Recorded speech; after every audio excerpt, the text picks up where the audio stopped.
Hi అండి, నమస్తే. నా పేరు Swamulu Narayana, senior quantity surveyor. Bridge BOQ, key components of bridge బిఓక్యూలో మనం ఇంతకుముందు చూసిన దాంట్లో అప్రోచ్ స్లాబ్లు, బేరింగ్స్, ఎక్స్పాన్షన్ జాయింట్స్ ఇవన్నీ చూసాం. నెక్స్ట్ మనకేంటి అంటే miscellaneous items, drainage structures and other safety segments. మనకి బ్రిడ్జ్లో ఏవైతే సేఫ్టీ సెగ్మెంట్స్ ఉన్నాయో ఇవన్నమాట. ఫస్ట్ది డ్రైనేజ్ స్ట్రక్చర్స్. డ్రైనేజ్ స్ట్రక్చర్స్కి మనకి బ్రిడ్జ్ నుంచి మనం అనుకోవచ్చు, సార్ బ్రిడ్జే కదా, మనం బ్రిడ్జి కెనాల్ మీద పెడతాము, కెనాల్ మీద పెట్టినప్పుడు లేకపోతే ఫ్లైఓవర్స్ పెట్టినప్పుడు మనకి ఏముంది, అక్కడ బ్రిడ్జ్ నుంచి డైరెక్ట్గా ఓపెనింగ్ పెట్టేస్తే బ్యారియర్స్లోంచి కింద వచ్చి వాటర్ పడిపోతాయి, కింద పడిపోతాయి, పెద్ద మనం చేయాల్సింది ఏముంది అని మనం అనుకోవచ్చు. కానీ అది తప్పు ప్రాక్టీస్. సో మనకేంటి అంటే దానికోసం డ్రైనేజ్ స్పౌట్స్ అంటారు అనమాట. బ్రిడ్జ్ ఎడ్జ్లో వచ్చి స్టీల్వి డ్రైనేజ్ స్పౌట్స్ అంటారు. అంటే మన వాటర్ని క్యాచ్ చేసి అదేంటంటే ఒక ఛాంబర్ లాగా ఉంటుంది. మన ఏదైతే వాష్ బేసిన్ ఉంటుందో ఆ టైప్ ఆఫ్ పైన గ్రేటింగ్ వచ్చి కింద వాష్ బేసిన్లో వస్తే డౌన్ టేక్ కిందకు వచ్చిన తర్వాత ఒక స్టాండర్డ్ సైజ్ మనం పైప్ ఫిట్ చేసుకునే సైజ్కి మనకి ఇది వస్తుందని లైక్ పైప్ ఓపెనింగ్ వస్తుంది అనమాట. సో మన వాటర్ అదేంటంటే ఎవ్రీ 5 మీటర్ ఇంటర్వెల్లో డ్రైనేజ్ స్పౌట్ అనేది ఈచ్ 5 మీటర్ ఇంటర్వెల్లో బ్రిడ్జి ఎంత లెంత్ ఉంటే అంత లెంత్, కిలోమీటర్ ఉంటే కిలోమీటర్, 100 మీటర్స్ ఉంటే 100 మీటర్స్, లేకపోతే 10 మీటర్స్ ఉంటే 10 మీటర్స్ ఉంటే ఏంటి 1, 5, 0, 5, 10, సో 3 వస్తాయి. ఇలా మనం ఎంత లెంత్ ఉంటే అంత లెంత్ మన బ్రిడ్జ్కి డ్రైనేజ్ స్పౌట్లు ఫిట్ చేస్తాం అన్నమాట.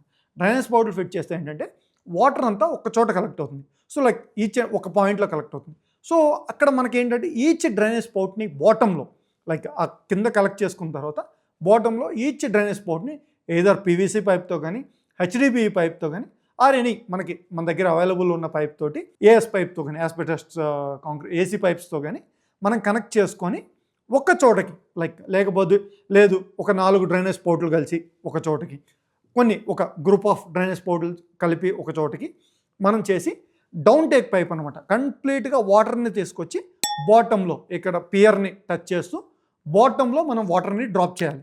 అప్పుడు మనకి ప్రాపర్గా డ్రైనేజ్ అనేది ప్రాపర్గా ఫ్లో అవుతుంది. అలా కాకుండా మనం ఓపెన్గా వదిలేసాం అనుకోండి, ఇన్ కేస్ అది బ్రిడ్జ్ అయితే ఓకే ఫైన్, బ్రిడ్జ్కి ఏంటంటే మనం పెట్టకపోయినా అది వాటర్లో డైరెక్ట్ కింద వాటర్లో పడిపోతుంది కాబట్టి నో ప్రాబ్లం.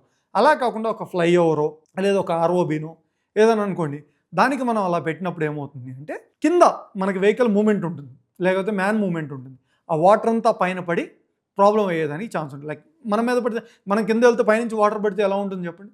సో అందుకోసం అని చెప్పి మనం ప్రాపర్గా డ్రైనేజ్ సిస్టమ్ అనేది ఇవ్వాలి. Next is finishing works of deck మీద ఫినిషింగ్ వర్క్స్ అంటే ఎలా ఉంటాయి అంటే మనకి ఎప్పుడైనా వాటర్ లీక్ అయింది అనుకోండి, డెక్లోంచి వాటర్ లీక్ అయితే లోపల ఉన్న రెయిన్ఫోర్స్మెంట్కి డ్యామేజ్ చేసి అది బ్రిడ్జ్ మొత్తం వీక్ అయ్యేదానికి ఛాన్స్ ఉంటుందన్నమాట.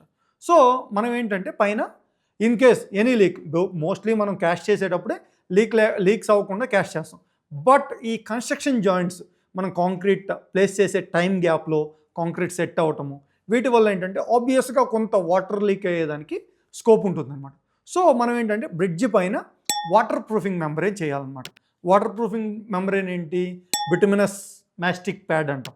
బిటుమినస్ మాస్టిక్ ప్యాడ్ని మన బ్రిడ్జ్ డెక్ పైన లేచేసేసి మనం దాన్ని స్టిక్ చేస్తే మనకు వాటర్ పర్కులేట్ అయ్యేదానికి ఛాన్సెస్ ఉండవు అనమాట.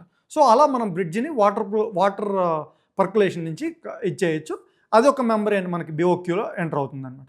అలా కాకుండా దానిపైన బిటుమినస్ మెంబర్ పైన మాస్టిక్ యాస్ఫాల్ట్ ఆర్ లేకపోతే బిటుమినస్ కాంక్రీట్ డైరెక్ట్గా మనం బ్రిడ్జ్ డెక్ యాస్ఫాల్ట్ కాంక్రీట్ అంటారనమాట. సో ఇదేంటి అంటే మనకి ఇందాక మనం రోడ్లో మనం మాట్లాడుకున్నట్టు కాంక్రీట్ రోడ్డు పైన ట్రావెల్ చేసేటప్పుడు ఏదైతే జర్క్స్ వస్తాయో వాటిని అవాయిడ్ చేయడానికి మన బ్రిడ్జ్ పైన ఒక 60 mm 50 mm ఒక థిన్ లేయర్ మనం యాస్ఫాల్ట్ వేయటం వల్ల ఇదేంటంటే సెమీ రిజిడ్ అవుతుందన్నమాట. కింద రిజిడ్ సర్ఫేస్, పైన flexible surface. So semi rigid అవ్వడం వల్ల వైబ్రేషన్స్ అనేది తక్కువ రావడానికి ఛాన్సెస్ ఉంటుంది. అలా కాకుండా మనం బ్రిడ్జిని యాస్టీస్గా వదిలేస్తే vehicle vibrations, bridge vibrations frequency match ఏంటంటే బ్రిడ్జ్ కొలాప్స్ అయ్యేదానికి కూడా ఛాన్స్ ఉంటుంది. సో అందుకని దానిపైన మనం మాస్టిక్ యాస్ఫాల్ట్ అనేది చేస్తాం అనమాట.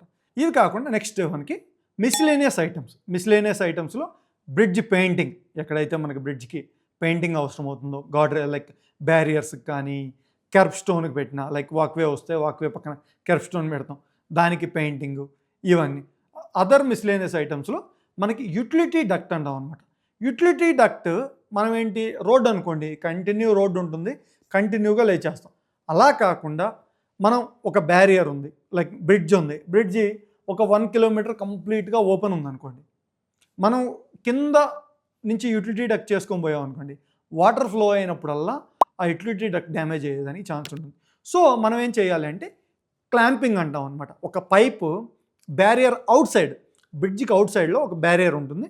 ఆ లైక్ మన బ్యారియర్ ఉంది కదా, బ్యారియర్ అదర్ సర్ఫేస్, ప్లెయిన్ సర్ఫేస్లో క్లాంపింగ్ చేసి ఒక పైపును లే చేసుకుంటాం అనమాట. 1 or 2, లైక్ 1, 2, 3 మనకి ఎన్ని అవసరమైతే అన్ని మనం ఆ బ్రిడ్జికి క్లాంపింగ్ చేసి పైపును లే చేసి, మనకి కేబుల్స్, టెలికాం కేబుల్ కానీ ఎలక్ట్రికల్ కేబుల్ కానీ ఏవి కావాలంటే అవి మనం ఆ పైప్లోంచి, వాటర్ పైప్ లైన్ అయినా సరే దాని నుంచి లే చేయొచ్చు. వాటర్ పైప్ లైన్ కొంచెం ఎక్కువ థిక్నెస్ ఉంటుంది కాబట్టి డైరెక్ట్గా మనకు డక్ట్ అవసరం లేకుండా వాటర్ పైప్ లైన్ని డైరెక్ట్గా మన బ్యారియర్ సర్ఫేస్కి క్లాంపింగ్ చేయొచ్చు. ఇవి కాకుండా మనకి ఇంకేంటంటే lighting poles.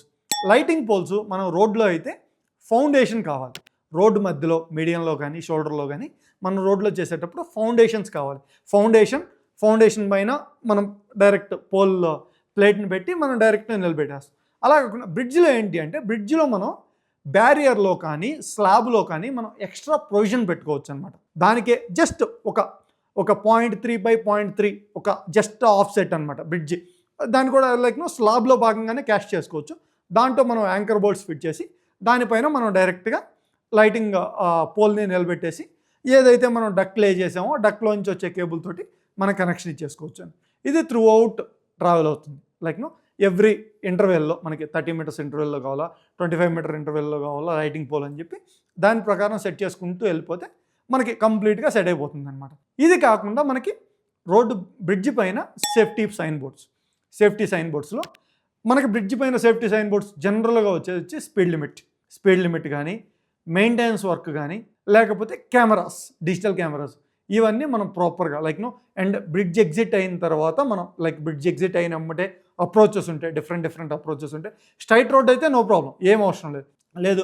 Bridge exit అయినప్పుడైనా enter అయ్యేటప్పుడైనా మనకి డిఫరెంట్ అప్రోచెస్ కలిసేటప్పుడైతే మనకి దానికి సంబంధించిన సైన్ బోర్డ్స్ కూడా మనం పెట్టాల్సింది. లేకపోతే మనకి బ్రిడ్జ్ మీద జనరల్గా వచ్చేది speed limit.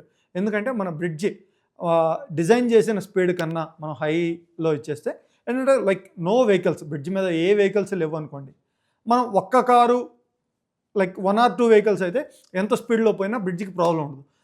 Number of vehicles ఒకేసారి సేమ్ ఫ్రీక్వెన్సీలో వెళ్తే బ్రిడ్జికి ప్రాబ్లం ఉన్నాడు. సో మనం speed limit boards, stop boards, narrow bridge widening, ఇలాంటివన్నీ sign boards and marking proper ఇదేంటి ఎల్ఈడి రిఫ్లెక్టర్స్ అనమాట.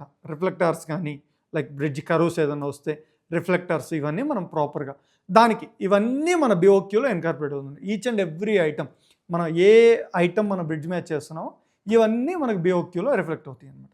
ఓకే, ఇది బ్రిడ్జ్ బిఓక్యూ గురించి ఇంతే.